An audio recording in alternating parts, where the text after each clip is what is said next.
ദൈവവാക്ക് കേൾക്കുകയും ദൈവാലോചന അനുസരിക്കുകയും ചെയ്യുന്ന ഏതൊരു ദൈവഭക്തനെയും ദൈവം ഒരിക്കലും മറന്നു കളയുകയില്ല.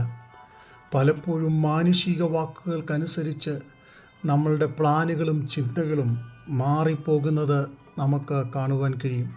എന്നാൽ 1 ശമൂവേലിൻ്റെ പുസ്തകം 2-ാം അധ്യായം അതിൻ്റെ 30-ാം വാക്യം ഇങ്ങനെ വായിക്കുവാനിടയായിത്തീരുന്നു.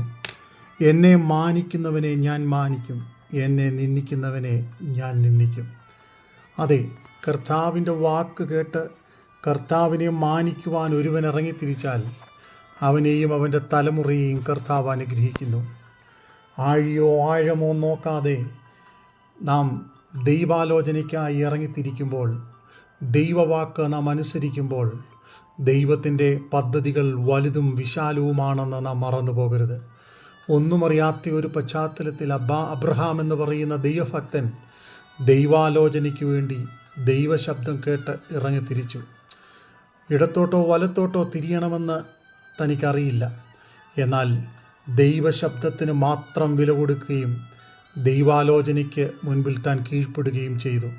പിന്നത്തേതിൽ അബ്രഹാമിനെയും തൻ്റെ തലമുറയെയും ദൈവം അനുഗ്രഹിച്ചു. അതെ, എല്ലാ പ്രതികൂല സാഹചര്യങ്ങളിലും ദൈവത്തെ അനുസരിച്ച നോഹയെ നമുക്ക് കാണുവാൻ കഴിയുന്നുണ്ട്. ദൈവശബ്ദം മാത്രം കേട്ട് ദൈവവാക്ക് മാത്രം അനുസരിച്ചുകൊണ്ട് കർത്താവ് കൽപ്പിച്ചതുപോലെ പെട്ടകം പണിയാൻ തയ്യാറായി.